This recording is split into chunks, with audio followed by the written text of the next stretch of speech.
ആഗ്രയിലെ തികമ്പര എന്ന് പറയുന്ന വില്ലേജിലായിരുന്നു 65 വയസ്സുള്ള കേശവ് ശർമ്മ എന്ന് പറയുന്ന റിട്ടയേർഡ് സ്കൂൾ ടീച്ചർ താമസിച്ചിരുന്നത്. അപ്പോൾ ആളുടെ വൈഫിന്റെ പേര് രാജേശ്വരി എന്നായിരുന്നു. ഇവർക്ക് 2 മക്കളായിരുന്നു ഉണ്ടായിരുന്നത്.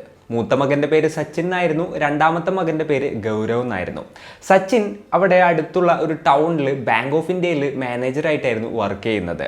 അതായത് വില്ലേജിൽ നിന്ന് 18 കിലോമീറ്റർ മാറിയിട്ട് ഷംസാബാദ് നഗർ എന്ന് പറയുന്ന ഒരു സ്ഥലത്തായിരുന്നു ആളുടെ ഓഫീസ് ഉണ്ടായിരുന്നത്. അവിടെ തൊട്ടടുത്ത് തന്നെയായിരുന്നു അവരുടെ വീടും ഉണ്ടായിരുന്നതും. രാജാരഘു കോളനിയിലെ ഹൗസ് നമ്പർ 11 ആളുടെ വൈഫായിട്ടുള്ള പ്രിയങ്കയോടും അതുപോലെ തന്നെ ആളുടെ 2 മക്കളോടും കൂടിയിട്ടുള്ള ഒരു ഹാപ്പി ലൈഫായിരുന്നു ആള് നയിച്ചിരുന്നത്. അന്ന് കൃത്യമായി പറഞ്ഞാൽ ഒക്ടോബർ 12, 2023 ഈവനിങ് ഒരു 5:30 ആയിട്ടുണ്ടാവും. അപ്പോൾ സച്ചിൻ്റെ അച്ഛനായിട്ടുള്ള കേശവ് ശർമ്മക്ക് ഒരു കോള് വരികയാണ്.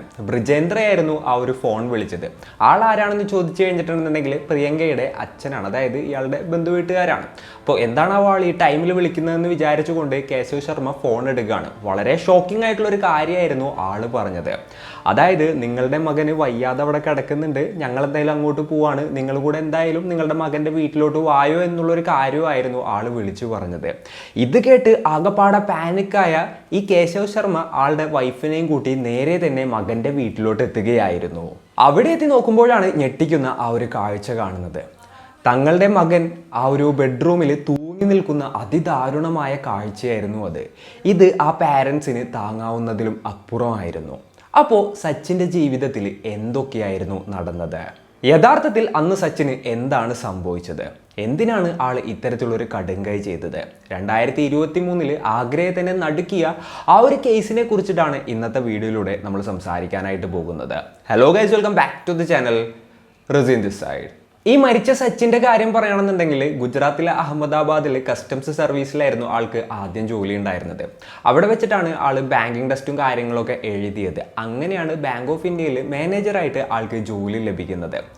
ആ ഒരു സമയത്ത് ആള് അഹമ്മദാബാദിൽ തന്നെയായിരുന്നു കേട്ടോ മാനേജറായിട്ടും വർക്ക് ചെയ്യുന്നുണ്ടായിരുന്നത്. അപ്പോൾ മകന് അത്യാവശ്യം നല്ല ജോലിയുണ്ട്, കാര്യങ്ങളുണ്ട്, എല്ലാം അടിപൊളിയാണ്. വിവാഹപ്രായവുമായി. അങ്ങനെ വീട്ടുകാർ ഈ ഒരു സച്ചിന് വേണ്ടിയിട്ട് വിവാഹം ആലോചിക്കുകയാണ്. അങ്ങനെയാണ് ഈ ഷംസാബാദിൽ നിന്നും പ്രിയങ്ക എന്ന് പറയുന്ന പെൺകുട്ടിയുടെ വിവാഹാലോചന വരുന്നത്. ഇവർ ഫാമിലിനെ കുറിച്ചൊക്കെ നോക്കുമ്പോൾ നല്ല ഫാമിലിയാണ്, അതേപോലെ തന്നെ നല്ല റിച്ച് ആയിട്ടുള്ള ഫാമിലിയാണ്. പെൺകുട്ടിയാണെന്നുണ്ടെങ്കിൽ വലിയ കുഴപ്പങ്ങളൊന്നുമില്ല. അതുകൊണ്ട് തന്നെ സച്ചിൻ്റെ വീട്ടുകാർക്ക് അത് ഇഷ്ടപ്പെടുകയാണ്.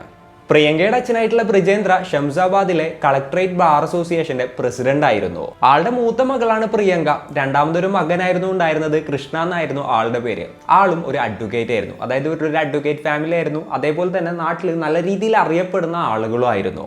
സച്ചിൻ്റെ വീട്ടുകാർ നോക്കുമ്പോൾ എല്ലാ കാര്യങ്ങളും ഓക്കെയാണ്. അതേപോലെ തന്നെ പ്രിയങ്കയുടെ വീട്ടുകാർ നോക്കുമ്പോഴും ഇവരുടെ നല്ല ഫാമിലിയാണ്, അതേപോലെ തന്നെ പയ്യന് നല്ല അടിപൊളി ജോലിയുണ്ട്. അങ്ങനെ ഇവരുടെ വിവാഹം ഉറപ്പിക്കുകയായിരുന്നു. 2015 ഇവരുടെ വിവാഹം കഴിയുകയും ചെയ്തു. ആ സമയത്ത് നേരത്തെ പറഞ്ഞ പോലെ തന്നെ ഗുജറാത്തിലെ അഹമ്മദാബാദിലായിരുന്നു സച്ചിൻ വർക്ക് ചെയ്യുന്നുണ്ടായിരുന്നത്. അപ്പോൾ പ്രിയങ്കയും അങ്ങോട്ട് പോവാണ്. അവരവരുടെ ലൈഫ് അവിടെ നിന്ന് സ്റ്റാർട്ട് ചെയ്യുകയായിരുന്നു. അതിനിടയിലാണ് കേട്ടോ ഇവർക്ക് മകൻ ജനിക്കുന്നത്.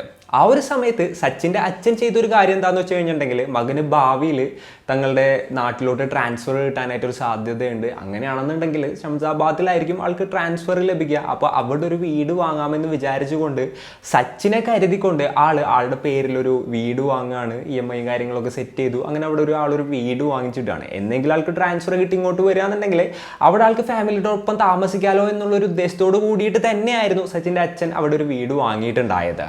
അങ്ങനെ ട്രാൻസ്ഫറിനും കാര്യങ്ങൾക്കൊക്കെ അപ്ലൈ ചെയ്യുകയാണ്. 2018 ഷംസാബാദിലോട്ട് ആൾക്ക് ട്രാൻസ്ഫർ ലഭിക്കുകയും ചെയ്തു. പിന്നീട് കാര്യങ്ങളൊക്കെ സ്മൂത്ത് ആയിരുന്നു. അതായത് ആ ഒരു വീട്ടിൽ നിന്നും ബാങ്കിലോട്ട് ഏകദേശം 2 കിലോമീറ്റർ മാത്രമേ ദൂരം ഉണ്ടായിരുന്നുള്ളൂ. അതേപോലെ തന്നെ പ്രിയങ്കയുടെ വീട്ടിലോട്ടാണെന്നുണ്ടെന്നുണ്ടെങ്കിൽ 5 കിലോമീറ്റർ ആയിരുന്നു ദൂരം ഉണ്ടായിരുന്നത്. പിന്നെ ആ പയ്യൻ്റെ വീടാണെന്നുണ്ടെങ്കിൽ കുറച്ച് മാറിയിട്ടാണ് 18 കിലോമീറ്റർ ദൂരമുണ്ട്. എന്നാലും എന്താ പറയുക, വലിയ പ്രശ്നങ്ങളൊന്നുമില്ലാതെ എല്ലാവരും അടുത്തടുത്തുണ്ട്. സച്ചിനാണെന്നുണ്ടെങ്കിൽ ഇടയ്ക്കിടയ്ക്ക് തൻ്റെ പാരൻസിനെ കാണുന്നതിനും അനിയനെ കാണുന്നതിനൊക്കെ വേണ്ടിയിട്ട് അവരുടെ വില്ലേജിലോട്ട് പോകാറുണ്ടായിരുന്നു. അതേപോലെ തന്നെ അവർക്ക് വേണ്ടുന്ന എല്ലാ കാര്യങ്ങളും ചെയ്തു കൊടുക്കാറുണ്ടായിരുന്നു. എന്തുകൊണ്ടും പാരൻസിനൊക്കെ അത്ര നല്ല രീതിയിൽ കെയർ ചെയ്യുന്ന ഒരു പയ്യനായിരുന്നു കേട്ടോ. അങ്ങനെ സ്മൂത്ത് ആയിട്ടായിരുന്നു അവരുടെ ലൈഫ് മുന്നോട്ട് പോയിക്കൊണ്ടിരുന്നിരുന്നത്. അന്ന് കൃത്യമായി പറഞ്ഞാൽ ഒക്ടോബർ 12, 2023 എന്നത്തെയും പോലെ ഒരു സാധാരണ ദിവസമായിരുന്നു അന്നും.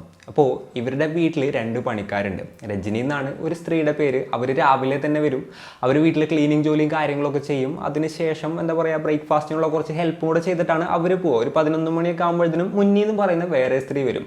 അവരാണ് ബാക്കി കുക്കിങ്ങും പരിപാടിയും കാര്യങ്ങളൊക്കെ ചെയ്യുക. അപ്പോൾ ഇവർ 2 പണിക്കാരാണ് ഇവരുടെ വീട്ടിലോട്ട് സ്ഥിരമായിട്ട് വരാറുള്ളത്. അന്നത്തെ ദിവസവും രാവിലെ തന്നെ ഈ ഒരു സ്ത്രീ വന്നിട്ടുണ്ടായിരുന്നു. അവർ അവിടുത്തെ വർക്കുകൾ കാര്യങ്ങളൊക്കെ ചെയ്തു. അപ്പോൾ രജനിയുടെ അടുത്ത് പ്രിയങ്ക പറഞ്ഞൊരു കാര്യം എന്തായിരുന്നു എന്ന് വെച്ച് കഴിഞ്ഞിട്ടുണ്ടെന്നുണ്ടെങ്കിൽ, ഹസ്ബൻഡ് തളർന്ന് കിടന്നുറങ്ങാണ്, ആളെ വിളിക്കേണ്ട, ഇന്നെന്തായാലും ഓഫീസൊന്നുമില്ലല്ലോ, ലീവല്ലേ എന്ന് പറയാണ്. അപ്പോൾ ആളുടെ റൂം ഒഴിച്ചിട്ട് ബാക്കിയുള്ള എല്ലാ സ്ഥലവും രജനി ക്ലീൻ ചെയ്യാണ്. അതിനുശേഷം അവർ പോവാണ്. എന്നിട്ട് മുന്നേ വരെയാണ് ഈ കുക്കിങ്ങിനും പരിപാടിയും കാര്യങ്ങൾക്കൊക്കെ വേണ്ടിയിട്ട്. അന്നത്തെ ദിവസം ഒരു 16 റൊട്ടി ഉണ്ടാക്കാനായിട്ട് മുന്നിൻ്റെ അടുത്ത് പറയുകയും ചെയ്തു. അപ്പോൾ എന്തിനാണ് ഇത്ര റൊട്ടി എന്ന് ചോദിച്ചപ്പോൾ റിലേറ്റീവ്സ് ചിലപ്പോൾ വരുമെന്ന് പറഞ്ഞിട്ടുണ്ട്, അതുകൊണ്ടാണെന്ന് പറയാണ്. അപ്പോൾ ഇത്രയൊക്കെ നേരമായിട്ടും ഹസ്ബൻഡ് ആ ഒരു മുറിയിൽ നിന്നും പുറത്തോട്ട് ഇറങ്ങുന്നുണ്ടായിരുന്നില്ല. അപ്പോൾ എന്താണ് സംഭവം എന്നുള്ളത് നോക്കുന്നതിന് വേണ്ടിയിട്ട് ഏകദേശം ഒരു 3 മണിയൊക്കെ ആയപ്പോഴാണ് ഇവർ ആ ഒരു ഡോറ് തുറക്കുന്നതെന്ന് കേട്ടോ. അതായത് രാവിലെ ബ്രേക്ക്ഫാസ്റ്റ് കഴിച്ചിട്ടുണ്ടായിരുന്നില്ല, ഉച്ചയ്ക്ക് ലഞ്ച് കഴിച്ചിട്ടുണ്ടായിരുന്നില്ല, എന്താണ് ഇത്ര ഉറക്കം എന്ന് വിചാരിച്ച് അവർ ആ ഒരു ബെഡ്റൂം തുറന്നപ്പോഴാണ് ഞെട്ടിക്കുന്ന ആ ഒരു കാഴ്ച കാണുന്നത്. അതായത് ബെഡ്റൂമിൽ ഫാനിൽ തൂങ്ങി നിൽക്കുന്ന ഭർത്താവിനെ ആയിരുന്നു അവർ കണ്ടത്. ഇത് കണ്ട് അവരാകെപ്പാടെ ഷോക്കാവുകയാണ്. കയ്യിലുണ്ടായിരുന്ന ഫോണൊക്കെ നിലത്ത് വീഴാണ്. എന്താ പറയുക, ഡിസ്പ്ലേയും കാര്യങ്ങളൊക്കെ പോയി. പെട്ടെന്ന് ആരെ കോൺടാക്ട് ചെയ്യും, എങ്ങനെ കോൺടാക്ട് ചെയ്യുന്നു അവർക്ക് അറിയാത്തൊരു സ്റ്റേജിലോട്ടായിരുന്നു അവർ ആ ഒരു സമയത്ത് എത്തിയത്. അതിനുശേഷം അവർ അവിടെ നിന്ന് നേരെ നൈബേഴ്സിൻ്റെ വീട്ടിലോട്ട് ഓടി ചെല്ലുകയായിരുന്നു. എന്നിട്ട് അവിടെ നിന്ന് നൈബേഴ്സിൻ്റെ ഫോൺ വാങ്ങിയിട്ടാണ് തൻ്റെ അച്ഛനായിട്ടുള്ള ബ്രിജേന്ദ്രയെ വിളിക്കുന്നതും ഇത്തരത്തിലുള്ള കാര്യങ്ങളൊക്കെ പറയുന്നതും. അതിനുശേഷമാണ് ബ്രിജേന്ദ്ര തൻ്റെ റിലേറ്റീവ്സിന്, അതായത് സച്ചിൻ്റെ എന്താ പറയുക പാരൻസിനെയും മറ്റൊക്കെ വിളിച്ച് വിവരം പറയുന്നതും ആളവിടെ എത്തുന്നതും അതേപോലെ തന്നെ സച്ചിൻ്റെ റിലേറ്റീവ്സ് അവിടെ എത്തുന്നതും. എന്നാൽ അവിടെ അവരുടെ 2 പേരുടെയും ഫാമിലി എത്തിയതിന് ശേഷം ഭയങ്കര ആർഗ്യുമെൻറ്റ്സും കാര്യങ്ങളൊക്കെ നടക്കുകയാണ്. തങ്ങളുടെ മകൻ എന്തൊക്കെ തന്നെ വന്നിട്ടുണ്ടെങ്കിലും സൂയിസൈഡ് ചെയ്യില്ല എന്നുള്ള ഒരു കാര്യം ഈ സച്ചിൻ്റെ പാരൻസ് പറഞ്ഞുകൊണ്ടിരിക്കുകയായിരുന്നു. അതേപോലെ തന്നെ ഇവരാണെന്നുണ്ടെന്നുണ്ടെങ്കിൽ അവിടെ നിന്ന് തിരിച്ചു പറയുന്നുണ്ടായിരുന്നു, നിങ്ങൾ തല്ലിക്കൊന്നു കെട്ടിത്തൂക്കിയതാണെന്നുള്ള രീതിയിലുള്ള കാര്യങ്ങളൊക്കെ ഒരു സച്ചിൻ്റെ പാരൻസ് പറയുന്നുണ്ടായിരുന്നു. അവിടുത്തെ രംഗം വലിയ രീതിയിൽ വഷളാവുന്ന ഒരു സിറ്റുവേഷൻ ആയിരുന്നു അപ്പോൾ ഉണ്ടായത്. അങ്ങനെയാണ് അവരവിടെ നിന്ന് പോലീസിനെ വിവരം അറിയിക്കുന്നതും പോലീസുകാർ സ്ഥലത്തെത്തുന്നതും. ഏകദേശം 5 രൂപയ്ക്ക് ആയിട്ടുണ്ടാവും ആ ഒരു ടൈം. അങ്ങനെ പോലീസുകാർ സ്ഥലത്തെത്തി ഇൻവെസ്റ്റിഗേഷൻ ആരംഭിച്ചു. ആംബുലൻസും അതേപോലെ തന്നെ ഫോറൻസിക് ടീമും എല്ലാവരും സ്ഥലത്തെത്താണ്. ഫോറൻസിക് ടീം അവിടെ നിന്ന് തെളിവുകളും കാര്യങ്ങളൊക്കെ ശേഖരിക്കുകയാണ്. അതിനുശേഷം ബോഡി റിക്കവർ ചെയ്തിട്ട് ഓട്ടോപ്സി ചെയ്യുന്നതിന് വേണ്ടിയിട്ട് ഹോസ്പിറ്റലിലോട്ട് കൊണ്ടുപോവുകയും ചെയ്തു. ഈ മരണത്തിൽ ദുരൂഹതയുണ്ടെന്നും എന്തുകൊണ്ടും വളരെ പെട്ടെന്ന് തന്നെ ഈ ഒരു ബോഡി പോസ്റ്റ്മോർട്ടം ചെയ്യണമെന്നും സച്ചിൻ്റെ വീട്ടുകാർ ആവശ്യപ്പെടുകയാണ്. അന്നത്തെ ദിവസം തന്നെ പോസ്റ്റ്മോർട്ടം ചെയ്യണം എന്നുള്ള രീതിയിൽ അവർ പ്രശ്നങ്ങൾ ഉണ്ടാക്കുകയാണ്. എന്നാൽ പിറ്റേ ദിവസം ഒക്ടോബർ 13-ാം തീയതി മാത്രമാണ് ഓട്ടോപ്സി ചെയ്തത്. അതിനുശേഷം ബോഡി ബന്ധുക്കൾക്ക് വിട്ടുകൊടുക്കുകയായിരുന്നു. പിന്നീട് ചടങ്ങുകളൊക്കെ കഴിഞ്ഞു. അത് കഴിഞ്ഞിട്ട് പ്രിയങ്ക ആ വീട്ടിൽ നിന്നും സ്വന്തം വീട്ടിലോട്ട് പോകാനായിട്ട് തുടങ്ങുകയായിരുന്നു. അപ്പോൾ സച്ചിൻ്റെ അച്ഛൻ പറഞ്ഞു, ഇപ്പോൾ ഇവിടെ നിന്ന് പോകാൻ പറ്റില്ല, നിൻ്റെ ഭർത്താവ്, അതായത് ഞങ്ങളുടെ മകൻ മരിച്ചിട്ടുള്ളൂ, ഈ വീട്ടിൽ നിന്ന് ഇപ്പം ഇറങ്ങാൻ പറ്റില്ല, ഇനിയും കുറച്ച് ചടങ്ങുകളുണ്ട്, അപ്പോൾ അങ്ങനെ പോവരുത് എന്നുള്ള കാര്യം റിക്വസ്റ്റ് ചെയ്യാണ്. എന്നാൽ പ്രിയങ്ക അതൊന്നും എടുക്കാനുള്ളൊരു മൂഡിലായിരുന്നില്ല. അവർ വല്ലാത്ത രീതിയിൽ അവിടെ പ്രശ്നങ്ങളും കാര്യങ്ങളൊക്കെ ഉണ്ടാക്കുകയാണ്.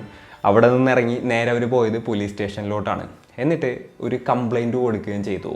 തന്നെയും തൻ്റെ ഹസ്ബൻഡിൻ്റെ വീട്ടുകാർ സമാധാനത്തോട് കൂടിയിട്ട് ജീവിക്കാൻ സമ്മതിക്കുന്നില്ല എന്നും പിന്നെ വീടിൻ്റെ EMI എന്ന് പറഞ്ഞു കഴിഞ്ഞിട്ട് ഒരു ഹ്യൂജ് എമൗണ്ട് അടപ്പിക്കുന്നുണ്ടെന്നും നിർബന്ധിപ്പിച്ചിട്ട്, അതും ആളുടെ പേരിലല്ലാത്ത വീടിന് വേണ്ടിയിട്ടാണ് ഈ ഒരു EMI അടപ്പിക്കുന്നതെന്നും പിന്നെ അവരുടെ വീടിൻ്റെ ചിലവെന്ന് പറഞ്ഞ് വേറെ പൈസ വാങ്ങുന്നുണ്ട്. അങ്ങനെ വല്ലാത്ത രീതിയിൽ ഇവരെ മെൻ്റലി ടോർച്ചർ ചെയ്യുകയാണെന്നുള്ളൊരു രീതിയിലുള്ളൊരു കംപ്ലൈൻ്റ് ആയിരുന്നു. പിന്നെ പോരാത്തതിന് സ്ത്രീധനവും കാര്യങ്ങളൊക്കെ ചോദിച്ചുകൊണ്ട് എന്താ പറയുക, ഈ സച്ചിൻ്റെ പാരൻസ് ഇവരെ ടോർച്ചർ ചെയ്യാറുണ്ടായിരുന്നതായിട്ട് കൂടെ അവർ കംപ്ലൈൻറ്റിൽ എഴുതി ചേർക്കുകയായിരുന്നു. ഈ ഒരു സമയത്ത് സച്ചിൻ്റെ വീട്ടുകാരും കംപ്ലൈൻറ്റ് കൊടുക്കുകയാണ്. പ്രിയങ്കയുടെ ഫാമിലിയുമാണ് തങ്ങളുടെ മകനായിട്ടുള്ള സച്ചിൻ്റെ മരണത്തിന് പിന്നിൽ എന്നുള്ളൊരു കാര്യമായിരുന്നു അവർ കംപ്ലൈൻറ്റിൽ പറഞ്ഞിട്ടുണ്ടായിരുന്നത്. അങ്ങനെ ഇരിക്കെ ഓട്ടോപ്സി റിപ്പോർട്ടും കാര്യങ്ങളൊക്കെ വരികയാണ്. അത് വായിച്ചപ്പോൾ പോലീസിന് ഏകദേശം കാര്യങ്ങൾ മനസ്സിലാവുകയാണ്. അതായത് ഈ സച്ചിൻ മരിക്കുന്നതിന് മുൻപ് ആളുടെ കഴുത്തിൽ പൊള്ളലേറ്റിട്ടുണ്ടായിരുന്നു. അതായത് എന്തോ ഒരു സംഭവം ഉപയോഗിച്ചിട്ട് എന്താ പറയുക, കഴുത്തിൽ വെച്ചിങ്ങേറ്റ് പൊള്ളിച്ചിട്ടുണ്ടായിരുന്നു. പിന്നെ അതേപോലെ തന്നെ ദേഹത്ത് പല സ്ഥലത്തും ചുവന്ന പാടുകളുണ്ടായിരുന്നു, തല്ലിയതിൻ്റെ പാടുകളുണ്ടായിരുന്നു. അതേപോലെ തന്നെ ആളെ നല്ല രീതിയിൽ ഉപദ്രവിച്ചതിൻ്റെ എല്ലാ തെളിവുകളും ഉണ്ടായിരുന്നു. ഇതൊക്കെ കൂടെ കണ്ടപ്പോൾ പ്രിയങ്കയുടെ വീട്ടുകാരെയും പോലീസിന് സംശയം തോന്നുകയാണ്. എന്നാൽ പ്രിയങ്കയുടെ അച്ഛൻ അവിടുത്തെ വലിയൊരു ഇൻഫ്ലുവൻഷ്യൽ ആയിട്ടുള്ള ഒരു ലോയർ ആയിരുന്നു. അതുകൊണ്ട് കേസൊന്നും അത്ര എന്താ പറയുക മുന്നോട്ട് നീങ്ങിയിരുന്നില്ല. എന്നാൽ ഈ ഒരു കേസ് മീഡിയ ശ്രദ്ധ പിടിച്ചു പറ്റുകയായിരുന്നു. അതിനുശേഷം SP ഇടപെടുകയാണ്. ആള് ഒരു സ്പെഷ്യൽ ഇൻവെസ്റ്റിഗേഷൻ ടീമിനെ ഈ ഒരു കേസ് അന്വേഷിക്കുന്നതിന് വേണ്ടിയിട്ട് നിയമിക്കുകയായിരുന്നു. പുതിയ ഇൻവെസ്റ്റിഗേഷൻ ടീം ഒന്ന് ആദ്യം ചെയ്തത് എന്താണെന്ന് വെച്ച് കഴിഞ്ഞിട്ടുണ്ടെങ്കിൽ ആ ഏരിയയിലുള്ള കംപ്ലീറ്റ് CCTV വിഷ്വൽസ് കളക്ട് ചെയ്യാന്നുള്ളതായിരുന്നു. അതേപോലെ തന്നെ ആദ്യം വന്ന ഓട്ടോപ്സി റിപ്പോർട്ടിൽ മരിച്ച ടൈം ഒന്നും രേഖപ്പെടുത്തിയിട്ടുണ്ടായിരുന്നില്ല. അങ്ങനെ ആ ഡോക്ടേഴ്സിനെ വീണ്ടും ക്വസ്റ്റ്യൻ ചെയ്യാണ്. എന്നിട്ട് എന്താ പറയുക, ആൾ മരണപ്പെട്ട ടൈമും കാര്യങ്ങളൊക്കെ എഴുതി ചേർക്കുകയായിരുന്നു. മരണം നടന്ന് 36 തുടങ്ങി 38 മണിക്കൂറിന് ശേഷമാണ് ഓട്ടോപ്സി ചെയ്തിട്ടുണ്ടായിരുന്നതെന്നാണ് റിപ്പോർട്ടിൽ പിന്നീട് വന്നത്. പോലീസിനപ്പോൾ മനസ്സിലായി മരിച്ചിട്ട് ഏകദേശം 36-38 മണിക്കൂറിന് ശേഷമാണ് ഓട്ടോപ്സി നടന്നിട്ടുള്ളത് എന്നുള്ളത്. ഓട്ടോപ്സി നടന്നതാണെങ്കിൽ ഒക്ടോബർ 13 ഏകദേശം ഉച്ചക്ക് 1 മണിക്കാണ്. പോലീസിനെ വിവരം അറിയിച്ചത് എപ്പോഴാണെന്ന് വെച്ച് കഴിഞ്ഞിട്ടുണ്ടെങ്കിൽ ഒക്ടോബർ 12 വൈകുന്നേരം 5 മണി സമയത്തൊക്കെയാണ്. ഇതിനിടയിലുള്ള ഒരു ടൈം ഗ്യാപ്പ് നോക്കുകയാണെന്നുണ്ടെങ്കിൽ ഏകദേശം ഒരു 20 മണിക്കൂറേ ഉള്ളൂ. അപ്പോഴും ഒരു 16-17 മണിക്കൂർ കഴിഞ്ഞിട്ടാണ് പോലീസ് വിവരം അറിഞ്ഞിരിക്കുന്നത് തന്നെ. അത് വലിയ ഒരു ടൈം ഗ്യാപ്പാണല്ലോ. ഇത്രയും ടൈം അവർ എന്ത് ചെയ്യായിരുന്നു എന്നുള്ളൊരു സംശയം പോലീസിന് സ്വാഭാവികമായിട്ടും ഉണ്ടാവുകയാണ്. അങ്ങനെയാണെന്നുണ്ടെങ്കിൽ ഒക്ടോബർ 11 പാതിരാത്രി സമയത്താണ് ഈ ഒരു കൊലപാതകം നടന്നിട്ടുള്ളത്. അങ്ങനെ പോലീസുകാർ ആ സമയത്തുള്ള കംപ്ലീറ്റ് CCTV വിഷ്വൽസും കാര്യങ്ങളും എല്ലാം തന്നെ പരിശോധിക്കുകയാണ്. അപ്പോഴാണ് ഒരു വിഷ്വല് പോലീസിന്റെ ശ്രദ്ധയിൽ പെടുന്നത്. അത് ഒരു 12:30 ടൈമിലുള്ള ഫുട്ടേജ് ആയിരുന്നു. സംഭവം എന്തായിരുന്നു എന്ന് വെച്ച് കഴിഞ്ഞിട്ടുണ്ടെങ്കിൽ പ്രിയങ്കയുടെ അനിയനായിട്ടുള്ള കൃഷ്ണ എന്ന് പറയുന്ന പയ്യൻ അവരുടെ വീട്ടിലോട്ട് പോകുന്ന ഫുട്ടേജ് ആയിരുന്നു അത്. ഏകദേശം 45 മിനിറ്റിന് ശേഷം ആ ഒരു പയ്യൻ ആ വീട്ടിൽ നിന്നും പുറത്തോട്ട് വരുന്നുമുണ്ട്. അതിന് മുൻപോ ശേഷമോ സംശയിക്കത്തക്കതായിട്ടുള്ള ആരും ആ ഒരു വീട്ടിലോട്ട് പോയിട്ടുമില്ല, അവിടെ നിന്ന് വന്നിട്ടുമില്ല. ഇതൊക്കെ വെച്ച് നോക്കുമ്പോൾ പ്രിയങ്കയ്ക്കും അതേപോലെ തന്നെ അനിയനും ഈ ഒരു കൊലപാതകത്തിൽ പങ്കുണ്ടെന്ന് പോലീസുകാരും മനസ്സിലാക്കുകയാണ്. അവരെ അറസ്റ്റ് ചെയ്യുന്നതിന് വേണ്ടിയിട്ട് അവരുടെ വീട്ടിലോട്ട് പോവുകയും ചെയ്തു. എന്നാൽ ആ സമയത്ത് അവിടെ ആരും ഉണ്ടായിരുന്നില്ല. ഈ ബ്രിജേന്ദ്ര ഉണ്ടായിരുന്നില്ല, പ്രിയങ്ക ഉണ്ടായിരുന്നില്ല, പ്രിയങ്കയുടെ ബ്രദറും ഉണ്ടായിരുന്നില്ല. ഇവർ 3 പേരും ഒളിവിൽ പോയതായിരുന്നു. അപ്പോൾ പോലീസുകാർ ഇതേപോലെ തന്നെ ഈ സച്ചിൻ്റെ അച്ഛൻ്റെ അടുത്ത് ചോദിച്ച സമയത്ത് ആള് ഇവർക്ക് മേൽ സംശയം തോന്നാനുള്ള മറ്റൊരു കാരണമായിട്ട് പറഞ്ഞിരുന്നത് എന്താണെന്ന് വെച്ച് കഴിഞ്ഞിട്ടുണ്ടെങ്കിൽ ആൾ അങ്ങോട്ട് എത്തുന്ന ടൈമിൽ പുറത്ത് ഇതേപോലെ തന്നെ ബെഡ്ഷീറ്റും കാര്യങ്ങളൊക്കെ കത്തിച്ചിട്ട് അതിൻ്റെ അവശിഷ്ടങ്ങളും കാര്യങ്ങളൊക്കെ കിടക്കുന്നുണ്ടായിരുന്നു. ചെറുതായിട്ട് കത്തി തീർന്നിട്ടുണ്ടായിരുന്നുള്ളൂ. അതേപോലെ തന്നെ നോക്കുകയാണെന്നുണ്ടെങ്കിൽ വീടും പരിസരവും ഒക്കെ നല്ല രീതിയിൽ ക്ലീൻ ചെയ്തിട്ടുണ്ടായിരുന്നു. അപ്പോൾ തെളിവുകളോ കാര്യങ്ങളോ ഇല്ലാതാക്കുന്നതിന് വേണ്ടിയിട്ടാണ് അത്തരത്തിലുള്ള കാര്യങ്ങൾ ചെയ്തതെന്ന് ആൾക്ക് ആ ഒരു ടൈമിൽ തന്നെ തോന്നുകയായിരുന്നു. അടുത്തതായിട്ട് പോലീസുകാരെ വീട്ടിൽ വന്നിരുന്ന സർവൻസിനെ 2 പേരെയും ക്വസ്റ്റ്യൻ ചെയ്യാണ്. രജനി എന്ന് പറയുന്ന സ്ത്രീയെ ക്വസ്റ്റ്യൻ ചെയ്തപ്പോൾ അവർ പറഞ്ഞ കാര്യം എന്തായിരുന്നു എന്ന് വെച്ച് കഴിഞ്ഞിട്ടുണ്ടെങ്കിൽ അന്നത്തെ ദിവസം അവരുടെ ഹസ്ബൻഡ് കിടക്കുന്ന റൂം ക്ലീൻ ചെയ്യേണ്ടെന്ന് മാഡം പറഞ്ഞിട്ടുണ്ടായിരുന്നു എന്നുള്ളതായിരുന്നു. അതായത് ഈ എന്താ പറയുക, പ്രിയങ്കയാണെന്നുണ്ടെന്നുണ്ടെങ്കിലും അതേപോലെ തന്നെ സച്ചിനാണെന്നുണ്ടെങ്കിലും വേറെ വേറെ മുറികളിലായിരുന്നു കിടന്നുറങ്ങാറുണ്ടായിരുന്നത്. അപ്പോൾ സച്ചിൻ കിടക്കുന്ന മുറി ക്ലീൻ ചെയ്യേണ്ട ആൾ ഉറങ്ങുകയാണെന്നുള്ളൊരു കാര്യം പറഞ്ഞിട്ടുണ്ടായിരുന്നു. അതുകൊണ്ട് അന്നത്തെ ദിവസം താൻ ആ ഒരു മുറി തുറന്നുമില്ല, അങ്ങോട്ട് പോയുമില്ല, അത് ക്ലീൻ ചെയ്തുമില്ല എന്നുള്ളൊരു കാര്യം രജനി പോലീസിൻ്റെ അടുത്ത് പറയുകയാണ്. പിന്നെ ഫുഡ് ഉണ്ടാക്കാൻ വരുന്ന മുന്നേ എന്ന് പറഞ്ഞ സ്ത്രീയെ ക്വസ്റ്റ്യൻ ചെയ്തപ്പോൾ അവരും അസ്വാഭാവികമായിട്ടുണ്ടായ ഒരു കാര്യം പോലീസിൻ്റെ അടുത്ത് ഷെയർ ചെയ്യായിരുന്നു. അതായത് ആസ് യൂഷ്വൽ ഒരു 6-7 റൊട്ടി ഉണ്ടാക്കാൻ അവരുടെ അടുത്ത് പറയും. അന്നത്തെ ദിവസം ഒരു 16 റൊട്ടി ഉണ്ടാക്കാനായിട്ട് പറഞ്ഞിട്ടുണ്ടായിരുന്നു. എന്താണെന്ന് ചോദിച്ചപ്പോൾ റിലേറ്റീവ്സോ മറ്റോ ആരെങ്കിലും ഒക്കെ വരും എന്നുള്ളൊരു രീതിയിലായിരുന്നു അവർ പറഞ്ഞിട്ടുണ്ടായിരുന്നത്. അടുത്തതായിട്ട് പോലീസുകാർ ഇവരോട് 2 പേരോടും ചോദിച്ചത് അന്നത്തെ ദിവസം അവരുടെ മുഖത്ത് എന്തെങ്കിലും ഭാവവ്യത്യാസമോ കാര്യങ്ങളോ ഉണ്ടായിരുന്നു എന്നുള്ളതാണ്. എന്നാൽ 2 പേരും പോലീസിനോട് മറുപടി പറഞ്ഞത് എന്തായിരുന്നു എന്ന് വെച്ച് കഴിഞ്ഞിട്ടുണ്ടെന്നുണ്ടെങ്കിൽ വളരെ കാഷ്വൽ ആയിട്ടായിരുന്നു അന്നും അവർ ബിഹേവ് ചെയ്തത് എന്നുള്ളതായിരുന്നു. അതായത് യാതൊരു ഭയോ ഒരു പതറലോ അങ്ങനെ ഒന്നും തന്നെ അവരുടെ മുഖത്ത് ഉണ്ടായിരുന്നില്ല എന്നുള്ളൊരു തരത്തിലായിരുന്നു ഇവർ 2 പേരും പോലീസിൻ്റെ അടുത്ത് പറഞ്ഞത്. പിന്നെ നൈബേഴ്സിനെ ക്വസ്റ്റ്യൻ ചെയ്തപ്പോൾ പ്രിയങ്ക അവരുടെ കയ്യിൽ നിന്നും 2 തവണ ഫോൺ വാങ്ങിയതായിട്ട് അവർക്ക് മനസ്സിലാവാണ്. സോ 2 തവണ അവർ അച്ഛനെ വിളിച്ചിട്ടുണ്ടായിരുന്നു. ആദ്യത്തെ തവണ വിളിച്ചപ്പോൾ തന്നെ ഈ മരിച്ച കാര്യങ്ങളൊക്കെ പറഞ്ഞിട്ടുണ്ടാവും. അപ്പോൾ അതറിഞ്ഞിട്ട് പിന്നെ 2ാമത്തെ തവണ വിളിച്ചതിന് ശേഷമാണ് ഈ ബ്രിജേന്ദ്ര എന്ന് പറയുന്ന പ്രിയങ്കയുടെ അച്ഛൻ ഈ സച്ചിൻ്റെ വീട്ടുകാരെയും മറ്റുമൊക്കെ വിവരം അറിയിച്ചിട്ടുണ്ടായിരുന്നത്. അപ്പോൾ അതിൽ എന്തൊക്കെയോ ഒരു പന്തികേടും കൂടെ പോലീസിന് തോന്നുകയായിരുന്നു. അതുകൂടാതെ സച്ചിൻ മരിച്ച ദിവസം ഉണ്ടല്ലോ, ആളുടെ ഫോണിലോട്ട് രാത്രി 9 മണിക്ക് ഒരു കോൾ വന്നിട്ടുണ്ടായിരുന്നു. സച്ചിൻ്റെ അച്ഛനായിരുന്നു വിളിച്ചത്. എന്നാൽ ആ സമയത്ത് ഫോൺ എടുത്തത് പ്രിയങ്കയായിരുന്നു. സച്ചിൻ തളർന്ന് കിടന്നുറങ്ങാണ്, സച്ചിൻ്റെ ഫോണിലാണെന്നുണ്ടെങ്കിൽ ചാർജും ഇല്ല എന്ന് പറഞ്ഞിട്ടായിരുന്നു അവർ കോള് കട്ട് ചെയ്തത്. എന്നാൽ അതിനുശേഷം ഒരു 5 മിനിറ്റ് കഴിഞ്ഞപ്പോൾ സച്ചിൻ്റെ ഫോണിൽ നിന്നും പ്രിയങ്കയുടെ അമ്മയുടെ ഫോണിലോട്ട് ഒരു കോള് പോവുകയാണ്. അതേപോലെ തന്നെ പ്രിയങ്കയുടെ അനിയനായിട്ടുള്ള കൃഷ്ണയുടെ ലൊക്കേഷൻ ഡീറ്റെയിൽസ് ഒക്കെ നോക്കുകയാണ് ഈ ഒരു കൃത്യം നടന്ന സമയത്ത്. ആ സമയത്ത് ആളുടെ ഫോണിൻ്റെ ലൊക്കേഷൻ കാണിച്ചത് പ്രിയങ്കയുടെ ലൊക്കേഷൻ്റെ അടുത്ത് തന്നെയായിരുന്നു. അപ്പോൾ ഓൾറെഡി CCTV വിഷ്വൽസും കാര്യങ്ങളും കിട്ടിയിട്ടുണ്ട്. പിന്നെ ഫോൺ ലൊക്കേഷനും കൂടെ വെച്ച് നോക്കുമ്പോൾ എന്തായാലും ആ ടൈമിൽ ആളിവിടെ ഉണ്ടായിരുന്നു എന്നുള്ളത് 100% പോലീസുകാർ ഉറപ്പിക്കുകയാണ്. അതേപോലെ തന്നെ അവർക്ക് വേണ്ടിയിട്ടുള്ള തിരച്ചിൽ ആരംഭിക്കുകയും ചെയ്തു. അപ്പോൾ ഇവരുടെ ലാസ്റ്റത്തെ ലോൺ ലൊക്കേഷൻസും കാര്യങ്ങളൊക്കെ വെച്ച് കഴിഞ്ഞിട്ട് ഇവരെ ട്രാക്ക് ചെയ്യുന്നുണ്ടായിരുന്നു. അങ്ങനെ ഒക്ടോബർ 20 കരുതി പോലീസ് കൃഷ്ണയെ പിടികൂടുകയായിരുന്നു. കൃഷ്ണയെ ആദ്യം ക്വസ്റ്റ്യൻ ചെയ്തപ്പോൾ ആള് തനിക്കൊന്നും അറിയില്ല എന്നുള്ള രീതിയിൽ തന്നെയായിരുന്നു മറുപടി പറഞ്ഞത്. അതിനുശേഷം ആളെ നല്ല രീതിയിൽ ക്വസ്റ്റ്യൻ ചെയ്യാണ്. അപ്പോൾ തൻ്റെ ചേച്ചിയാണ് ഇത്തരത്തിലുള്ള ഒരു കൃത്യം ചെയ്തതെന്ന് ആള് പോലീസിൻ്റെ അടുത്ത് പറയാണ്. പിന്നെയും ക്വസ്റ്റ്യൻ ചെയ്തപ്പോഴാണ് തൻ്റെ ചേച്ചിയും താനും കൂടി ചേർന്നിട്ടാണ് തൻ്റെ അളിയനെ കൊലപ്പെടുത്തിയതെന്നുള്ളൊരു വാസ്തവം ആള് പുറത്തു പറയുന്നത്. അതിനുള്ള കാരണം കേട്ടപ്പോഴാണ് അക്ഷരാർത്ഥത്തിൽ പോലീസുകാർ ഞെട്ടിത്തരിച്ചു പോയത്. ഈ പ്രിയങ്കയുടെയും സച്ചിൻ്റെയും വിവാഹം കഴിഞ്ഞതിന് ശേഷം ഈ പ്രിയങ്കയുടെ അച്ഛനായിട്ടുള്ള ബ്രിജേന്ദ്ര സച്ചിൻ്റെ അച്ഛൻ്റെ അടുത്ത് പറഞ്ഞൊരു കാര്യം എന്തായിരുന്നു എന്ന് വെച്ച് കഴിഞ്ഞിട്ടുണ്ടെങ്കിൽ, എൻ്റെ മകൾക്ക് വില്ലേജ് ലൈഫൊന്നും എന്തായാലും പറ്റില്ല, അവൾക്ക് വില്ലേജിൽ ജീവിക്കാൻ പറ്റില്ല, ടൗണിൽ തന്നെ പറ്റുള്ളൂ, അത് കാരണം പിള്ളേരെ പാടന്വേഷിച്ച് വിടുക എന്നുള്ളൊരു കാര്യം ആദ്യം തന്നെ ആൾ പറഞ്ഞിട്ടുണ്ടായിരുന്നു. അപ്പോൾ സച്ചിൻ്റെ അച്ഛനാണെന്നുണ്ടെങ്കിൽ അത് വലിയ കാര്യമാക്കിയില്ല. ആ ടൈമിൽ ആൾക്കാണെന്നുണ്ടെങ്കിൽ ഗുജറാത്തിലായിരുന്നു ജോലി ഉണ്ടായിരുന്നത്, അഹമ്മദാബാദിലായിരുന്നു. അങ്ങനെ അവരവരുടെ ജീവിതം അവിടെ നിന്ന് സ്റ്റാർട്ട് ചെയ്യാണ്. വലിയ ഇഷ്യൂസും കാര്യങ്ങളൊന്നും ഉണ്ടായിരുന്നില്ല. എന്നാൽ സച്ചിൻ ആളുടെ വീട്ടുകാരുമായിട്ട് നല്ല അറ്റാച്ച്ഡ് ആയിട്ടുള്ള ഒരാളായിരുന്നു. അതായത് വീട്ടിലോട്ട് വേണ്ടുന്ന കാര്യങ്ങളൊക്കെ ചെയ്തു കൊടുക്കുക, അവർക്ക് ആവശ്യമുണ്ടെങ്കിൽ ആവശ്യമില്ലാണ്ടും എന്താ പറയുക, ഈ പറഞ്ഞ പോലെ തന്നെ അവർക്ക് ഗിഫ്റ്റുകൾ കൊടുക്കുക, അങ്ങനെ ഇങ്ങനെ, അതായത് ഫാമിലിനോട് അത്രയും അറ്റാച്ച്മെൻ്റ് ഉള്ള ഒരാളായിരുന്നു. എന്നാൽ വീട്ടുകാർക്ക് വേണ്ടിയിട്ട് പൈസ സ്പെൻഡ് ആക്കുന്നതൊന്നും തന്നെ ഈ സ്ത്രീക്ക് ഇഷ്ടമായിരുന്നില്ല. അത്യാവശ്യത്തിനുള്ള എന്താ പറയുക, വീട്ടിലേക്ക് ആവശ്യമുള്ള പൈസ കൊടുക്കുന്നത് പോലും ആ ഒരു സ്ത്രീക്ക് ഇഷ്ടമായിരുന്നില്ല. ആ ഒരു സ്ഥലത്താണ് സച്ചിൻ വീട്ടുകാരെ എന്താ പറയുക അത്രയും നല്ല രീതിയിൽ നോക്കുന്നത്. ഇപ്പോൾ മന്ത്ലി ചെറിയൊരു എമൗണ്ട് കൊടുക്കുന്നത് പോലും ഇഷ്ടമില്ലാത്ത ഒരാൾക്ക് ഈ ഒരു സംഭവം താങ്ങാൻ പറ്റാവുന്നതിൽ അപ്പുറത്തായിരുന്നു. ഇതിൻ്റെ പേരിലാണ് ബേസിക്കലി ഇവർ തമ്മിലുള്ള പ്രശ്നങ്ങൾ ആദ്യം തുടങ്ങുന്നത്. ഈ പ്രശ്നങ്ങളൊന്നും തന്നെ സച്ചിൻ തൻ്റെ വീട്ടുകാരുടെ അടുത്ത് പറഞ്ഞിട്ടുണ്ടായിരുന്നില്ല. ആളത് ഉള്ളിൽ ഒതുക്കിയിട്ട് ഇങ്ങനെ മുന്നോട്ട് പോവുമായിരുന്നു. എന്നാൽ ഈ പ്രശ്നങ്ങളുടെ ചെറിയ കാര്യങ്ങളൊക്കെ പതിയെ സച്ചിൻ്റെ വീട്ടുകാർ അറിയാണ്. അങ്ങനെയാണ് സച്ചിൻ്റെ അച്ഛൻ ടൗണിൽ ഇതേപോലെ തന്നെ ഒരു വീടെടുക്കുന്നത്. EMIയിലായിരുന്നു ആൾ വീടെടുത്തിട്ടുണ്ടായിരുന്നത്. എന്നെങ്കിലും സച്ചിൻ ഇതേപോലെ തന്നെ നാട്ടിലോട്ട് വരികയാണെന്നുണ്ടെങ്കിൽ അവർ ടൗണിലോട്ട് താമസിച്ചോട്ടെ, അങ്ങനെ അവരവിടെ താമസിക്കുകയാണെന്നുണ്ടെങ്കിൽ മരുമകൾക്ക് ഇത്തിരി സമാധാനം കിട്ടും, അവളുടെ വീടിൻ്റെ അടുത്താണല്ലോ, പിന്നെ വലിയ ഇഷ്യൂ ഒന്നും ഉണ്ടാവില്ല, അവർ സമാധാനത്തിൽ ജീവിച്ചോളൂ എന്നുള്ളൊരു ചിന്തയോട് കൂടിയിട്ടായിരുന്നു ആൾ അവിടെ അങ്ങനെ ഒരു വീടെടുക്കാനുള്ളൊരു പ്ലാൻ ചെയ്തതും അതേപോലെ തന്നെ അവിടെ ഒരു വീടെടുത്തതും. എന്നാൽ വീട് അച്ഛൻ്റെ പേരിലായിരുന്നു. അതും പ്രിയങ്കയ്ക്ക് ഒരു പ്രശ്നമായിരുന്നു. അങ്ങനെ ഇരിക്കുകയാണ് 2018 ട്രാൻസ്ഫർ കിട്ടുന്നതും ആ ഒരു വീട്ടിൽ ഇവർ താമസിക്കുന്നതും. സച്ചിൻ്റെ വീട്ടുകാർ കരുതി ഇനി വലിയ ഇഷ്യൂസും കാര്യങ്ങളൊന്നും ഉണ്ടാവില്ല എന്നുള്ളത്. എന്നാൽ അതവരുടെ വെറും തെറ്റിദ്ധാരണ മാത്രമായിരുന്നു. സച്ചിനെ പൂർണ്ണമായിട്ടും പ്രിയങ്ക കൺട്രോൾ ചെയ്യാനായിട്ട് തുടങ്ങുകയാണ്. എത്ര പൈസ ഇൻകം ഉണ്ട്, അതേപോലെ തന്നെ എത്ര പൈസ ആർക്കൊക്കെ കൊടുക്കണം, എത്ര പൈസ എന്തിനൊക്കെ ചിലവാക്കണം, അങ്ങനെ കറക്റ്റായിട്ട് കണക്ക് വെച്ച് കഴിഞ്ഞിട്ട് കറക്റ്റായിട്ട് കാര്യങ്ങൾ ഇത് ചെയ്യാനായിട്ട് തുടങ്ങുകയാണ്. അതായത് പ്രിയങ്കയുടെ അനുവാദം ഇല്ലാതെ ആൾ ചിലവാക്കിയ എന്തെങ്കിലും ഒരു കൂടുതൽ പൈസ ചിലവാക്കിയിട്ടുണ്ടെങ്കിൽ, സ്വന്തം ശമ്പളം കിട്ടുന്ന പൈസയിൽ നിന്ന് എന്തെങ്കിലും ഒരു ചിലവ് കൂടുതലാക്കിയിട്ടുണ്ടെന്നുണ്ടെങ്കിൽ വീട്ടിൽ വൻ കലാപം ഉണ്ടാവും, ഭയങ്കര ഇഷ്യൂസും കാര്യങ്ങളൊക്കെ ഉണ്ടാവും. പിന്നെ അവർ താമസിക്കുന്ന വീടാണെങ്കിലും സച്ചിൻ്റെ അച്ഛനായിട്ടുള്ള കേശവ് ശർമ്മയുടെ പേരിലാണ്. അതിൻ്റെ പേരിലും ഇഷ്യൂസും കാര്യങ്ങളൊക്കെ ഇവർ തമ്മിൽ സ്ഥിരമായിരുന്നു. അതായത് എങ്ങനെയെങ്കിലും ആ വീട് ഈ സച്ചിൻ്റെ പേരിലോട്ടാക്കണമെന്നും അതിനുശേഷം തൻ്റെ പേരിലോട്ടാക്കണം എന്നുള്ളതൊക്കെ ആയിരുന്നു ഇവരുടെ ഒരു ഐഡിയ. അങ്ങനെ ഇവരുടെ റിലേഷൻഷിപ്പ് നല്ല അലമ്പായിട്ട് പോകുന്നതിൻ്റെ ഇടയിലാണ് മറ്റൊരു കാര്യം കൂടെ സംഭവിക്കുന്നത്.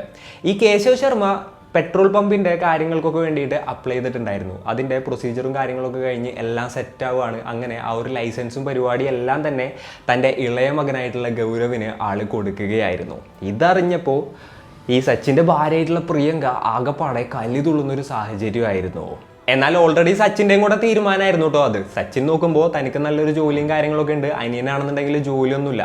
അപ്പോൾ അവനൊരു പെട്രോൾ പമ്പെങ്കിലും തുടങ്ങിയിട്ടുണ്ടെന്നുണ്ടെങ്കിൽ അവൻ്റെ കാര്യം മുന്നോട്ട് പോകുമല്ലോ, അവനൊരു നല്ല ജീവിതമാവുമല്ലോ എന്ന് കരുതിയിട്ട് സച്ചിനും കൂടെ നല്ല രീതിയിൽ ഹെൽപ്പ് ചെയ്തിട്ടായിരുന്നു എന്താ പറയുക ഒരു പെട്രോൾ പമ്പും കാര്യങ്ങളൊക്കെ ഓപ്പൺ ആയത്. എന്നാൽ പെട്രോൾ പമ്പ് ആളുടെ പേരിലോട്ട് കൊടുത്തു എന്ന് പറഞ്ഞപ്പോൾ തന്നെ വലിയ രീതിയിലുള്ളൊരു ഇഷ്യൂ വീട്ടിലുണ്ടാവുകയാണ്. ഈ ഒരു പെട്രോൾ പമ്പും മറ്റുമൊക്കെ എന്താ പറയുക ഉണ്ടാക്കുന്നതിന് വേണ്ടിയിട്ടുള്ള കുറച്ച് പൈസയും കാര്യങ്ങളും കൂടെ സച്ചിൻ കൊടുത്തു എന്നറിഞ്ഞപ്പോൾ ആ ഒരു ഇഷ്യൂ വേറെ രീതിയിൽ വലുതാകുകയായിരുന്നു. ഇതിൻ്റെ ഒക്കെ പേരിൽ പ്രിയങ്ക മെൻ്റലിയും ഫിസിക്കലിയും ഒക്കെ സച്ചിൻ അബ്യൂസ് ചെയ്യാനായിട്ട് തുടങ്ങി. സച്ചിനാണെന്നുണ്ടെങ്കിൽ ഇത് ആരോടൊന്നും പറഞ്ഞില്ല, പാരൻസിനോട് പറഞ്ഞു കഴിഞ്ഞാൽ അവർ വിഷമിക്കുമെന്നൊക്കെ വിചാരിച്ച് എല്ലാം ഉള്ളിൽ ഒതുക്കിയിട്ട് ഓരോ ദിവസവും ഇങ്ങനെ തള്ളി നീക്കിക്കൊണ്ടിരിക്കുകയായിരുന്നു.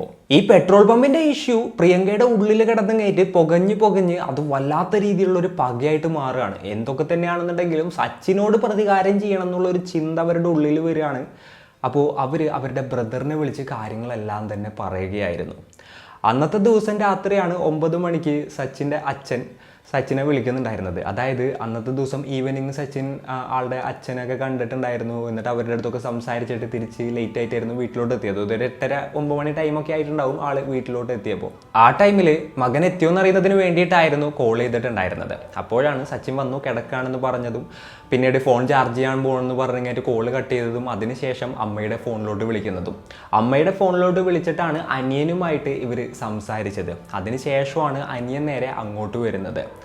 അപ്പോൾ അനിയനും അതേപോലെ തന്നെ ചേച്ചിയും കൂടെ ഈ സച്ചിനെ ഉപദ്രവിക്കാനായിട്ടുള്ള പ്ലാനും കാര്യങ്ങളൊക്കെ ആയിട്ട് ഫുൾ സെറ്റ് ചെയ്ത് നിൽക്കായിരുന്നു. ആളാണെന്നുണ്ടെന്നുണ്ടെങ്കിൽ ഇതൊന്നും അറിയാതെ കിടന്നുറങ്ങുമായിരുന്നു. ഇവർ നേരെ തന്നെ ആ ഒരു റൂമിൽ കയറിയിട്ട് ഇയാളെ ഫിസിക്കലി വല്ലാത്ത രീതിയിൽ അബ്യൂസ് ചെയ്യായിരുന്നു. എന്തിനേറെ പറയുന്നു, ഒരു ഇരുമ്പിൻ്റെ റോഡ് അടുപ്പിൽ വെച്ച് പഴുപ്പിച്ചിട്ട് അതൊക്കെ കഴുത്തിൽ വെച്ച് പൊള്ളിക്കുക, അതേപോലെ തന്നെ ആളെ എടുത്തുകൊണ്ട് പോയി ബാത്റൂമിലിട്ട് PVC പൈപ്പും ബാക്കി ഉണ്ടായിരുന്ന സാധനങ്ങളും എല്ലാം വെച്ച് ഇങ്ങോട്ട് തല്ലി നറുനാശാക്കുന്ന സിറ്റുവേഷനിലോട്ട് എത്തി. അതായത് പിന്നീട് പോലീസുകാർ പരിശോധിച്ചപ്പോൾ ആ ബാത്റൂമിൽ PVC പൈപ്പിൻ്റെ ചെറിയ കഷ്ണങ്ങളും കാര്യങ്ങളൊക്കെ കിട്ടിയതായിട്ടാണ് പറയുന്നത്. ഇത്രയും ക്രൂരമായിട്ട് അയാളെ ഉപദ്രവിച്ചപ്പോൾ ആളുടെ ബോധം പോവാണ്. അതിനുശേഷം ഇവർ രണ്ടുപേരും എന്താ ചെയ്തതെന്ന് വെച്ച് കഴിഞ്ഞിട്ടുണ്ടെങ്കിൽ ഒരു ബെഡ്ഷീറ്റ് എടുത്ത് കഴിഞ്ഞിട്ട് ഇയാളുടെ കഴുത്തിൽ കുടുക്കിയിട്ട് കഴുത്ത് ഞെരിച്ച് കൊലപ്പെടുത്തുകയായിരുന്നു. അതിനുശേഷമാണ് എന്താ പറയുക, ഇതൊരു ആത്മഹത്യ പോലെ സെറ്റ് ചെയ്യുന്നതിന് വേണ്ടിയിട്ട് ആളുടെ റൂമിലെ ഫാനിൽ അയാൾ കെട്ടിത്തൂക്കിയത്. അതിനുശേഷം കൃഷ്ണ സ്ഥലം വിട്ടു. പ്രിയങ്ക കാണുന്നുണ്ടെങ്കിൽ ഇനി എന്ത് ചെയ്യണം എന്നുള്ളത് അറിയില്ല. അങ്ങനെയാണ് നൈബേഴ്സിൻ്റെ ഫോണിൽ നിന്ന് ആദ്യം അച്ഛനെ വിളിക്കുന്നത്. അപ്പോൾ അച്ഛൻ്റെ അടുത്ത് നടന്ന കാര്യങ്ങൾ പറഞ്ഞപ്പോൾ അച്ഛൻ എന്തൊക്കെയാണ് ചെയ്യേണ്ടതെന്നുള്ളതെല്ലാം തന്നെ പറഞ്ഞു കൊടുത്തു. ആളൊരു ലോയറാണല്ലോ, അപ്പോൾ തെളിവുകളൊക്കെ നശിപ്പിക്കാനായിട്ട് പറയാണ്. അങ്ങനെയാണ് അവിടെ ഉണ്ടായിരുന്ന ബെഡ്ഷീറ്റും കാര്യങ്ങളും എല്ലാം തന്നെ കൊണ്ടുപോയി കത്തിക്കുന്നതും അവിടെ കംപ്ലീറ്റ് ക്ലീൻ ചെയ്യുന്നതും അതേപോലെ തന്നെ എന്താ പറയുക ബാത്റൂമൊക്കെ ക്ലീൻ ചെയ്തു, പൈപ്പിൻ്റെ പീസസും കാര്യങ്ങളൊക്കെ എടുത്ത് മാറ്റി അങ്ങനെ എല്ലാം ക്ലീൻ ചെയ്തു. എന്നിട്ട് എന്താ പറയുക, അതിനുശേഷം പിന്നീട് രണ്ടാമത് അച്ഛനെ വിളിച്ചപ്പോഴാണ് അച്ഛൻ ബന്ധുക്കളൊക്കെ വിളിച്ചിങ്ങേറ്റ് കാര്യങ്ങൾ പറയുന്നത്. അപ്പോൾ ഈ 2 കോളിൻ്റെ ഇടയിലുള്ള ടൈം ഉണ്ടല്ലോ, ഈ ഒരു ടൈം കൊണ്ട് അവർ തെളിവുകളെല്ലാം തന്നെ നശിപ്പിക്കുകയായിരുന്നു എന്നാണ് പറയപ്പെടുന്നത്. പ്രിയങ്കയുടെ അച്ഛൻ വിളിച്ചു, ആ ഒരു വിഷയം അറിഞ്ഞിങ്ങേറ്റ് നേരെ സച്ചിൻ്റെ വീട്ടുകാരും അങ്ങോട്ട് എത്തുകയാണ്. അതിനുശേഷം ഈ 2 വീട്ടുകാരും തമ്മിൽ ഇഷ്യൂസും കാര്യങ്ങളൊക്കെ ഉണ്ടാവുകയാണ്. അതിനുശേഷം ഇങ്ങനെ കാര്യങ്ങളെല്ലാം തന്നെ ആവുകയും ചെയ്തു. പ്രിയങ്ക ചിന്തിച്ചത് എന്തായിരുന്നു എന്ന് വെച്ച് കഴിഞ്ഞിട്ടുണ്ടെങ്കിൽ ഇതൊരു ആത്മഹത്യയായിട്ട് സെറ്റപ്പ് ചെയ്ത് കഴിഞ്ഞിട്ടുണ്ടെങ്കിൽ ഈസി ആയിട്ട് ഊരിപ്പോരാന്നുള്ളൊരു തരത്തിലായിരുന്നു. തൻ്റെ അച്ഛനും അതേപോലെ തന്നെ അനിയനും അവിടുത്തെ പേര് കേട്ട ലോയേഴ്സാണ്. അപ്പോൾ ഇത്തരത്തിലുള്ള കേസുകളിൽ നിന്നൊക്കെ എന്തൊക്കെ തന്നെയാണെന്നുണ്ടെങ്കിലും വളരെ സിമ്പിളായിട്ട് തന്നെ ഊരി കൊണ്ടുവരാനായിട്ട് അവരെ കൊണ്ട് സാധിക്കുന്നുള്ളൊരു ധൈര്യത്തിലും ആത്മവിശ്വാസത്തിലും ആയിരുന്നു അവർ ഇങ്ങനെയുള്ളൊരു ക്രൈം കമ്മിറ്റ് ചെയ്തത്. പ്രിയങ്കയുടെ അച്ഛൻ ആളുടെ ഇൻഫ്ലുവൻസ് യൂസ് ചെയ്തിട്ട് ഈ ഓട്ടോപ്സി റിപ്പോർട്ട് വരുന്നത് ലേറ്റ് ആക്കാനായിട്ട് ട്രൈ ചെയ്തു. അതേപോലെ തന്നെ എന്താ പറയുക, ഇൻവെസ്റ്റിഗേഷൻ തന്നെ സ്റ്റാർട്ട് ചെയ്തത് ആൾ മരിച്ച് 4 ദിവസങ്ങളൊക്കെ കഴിഞ്ഞിട്ടാണ്.